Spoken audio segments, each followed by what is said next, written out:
Hello అండి, welcome to Monpa kitchen. ఇవాళ నేను చేయబోయే రెసిపీ రైస్లోకి రోటీలోకి ఎంతో సూపర్ టేస్టీగా ఉండే అదిరిపోయే మసాలా పప్పు చేస్తున్నాను.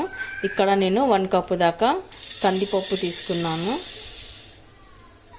ఇప్పుడు మనం ఈ పప్పుని 2 టైమ్స్ వాష్ చేసి పెట్టుకుందాము.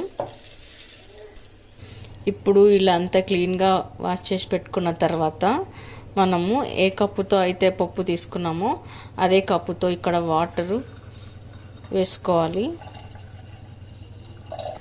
నేను ఇక్కడ 2 కప్స్ దాకా వాటర్ వేసాను. మనం పప్పును నానేయాల్సిన అవసరం లేదండి, అప్పటికప్పుడే మనం ఈ పప్పును చేసుకోవచ్చు. ఇక్కడ నేను సన్నగా కట్ చేసి పెట్టుకున్న ఆనియన్ ముక్కలు తీసుకున్నాను. ఆ తర్వాత సన్నగా కట్ చేసి పెట్టుకున్న టమాటా ముక్కలు కూడా వేసుకుందాము.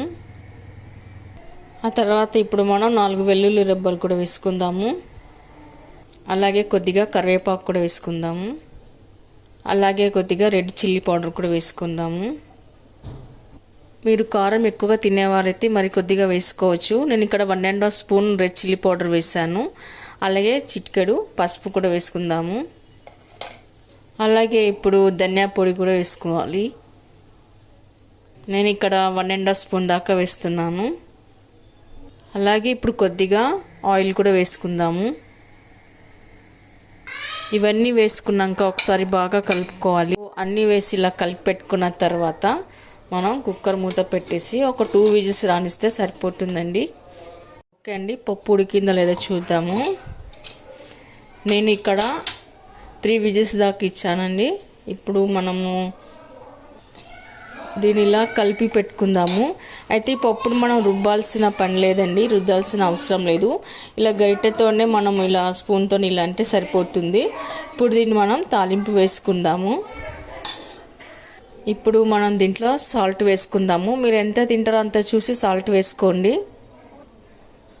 సాల్ట్ వేసాక ఒకసారి బాగా కలిపి పెట్టుకుందాము. ఓకే అండి, ఇప్పుడు మనం తాలింపు వేసుకుందాము. ముందుగా నేను ఇక్కడ 1 టీ స్పూను నెయ్యి వేసుకుంటున్నాను. ఆ తర్వాత కొద్దిగా అందులోనే ఆయిల్ కూడా వేసుకోవాలి. ఇప్పుడు ఆయిల్ హీట్ ఎక్కిన తర్వాత సన్నగా కట్ చేసి పెట్టుకున్న వెల్లుల్లి రెబ్బలు కూడా వేసుకుందాము. వెల్లుల్లి ఇప్పుడు బ్రౌన్ కలర్ వచ్చాక మనం ఆవాలు జీలకర్ర వేసుకోవాలి. ఇప్పుడు పోపు దినుసులు వేసుకుందాము. ఇప్పుడు ఆవాలు జీలకర్ర చిటపటమన్న తర్వాత కొద్దిగా కరివేపాకు కూడా వేసుకుందాము.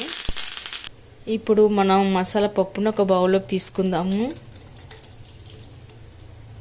ఇప్పుడు బౌల్లోకి తీసుకున్న తర్వాత మనం వేసిన తాలింపు వేసుకుందాము.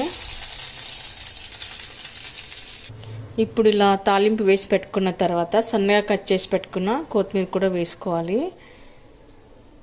ఇప్పుడు మనం సర్వింగ్ బౌల్లోకి తీసుకుందాము. అంతే అండి, చాలా సింపుల్గా ఈజీగా టేస్టీగా ఉండే మసాలా పప్పు రెడీ అయింది.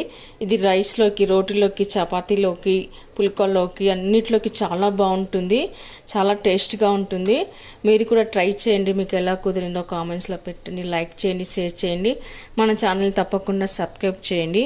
Thank you for watching.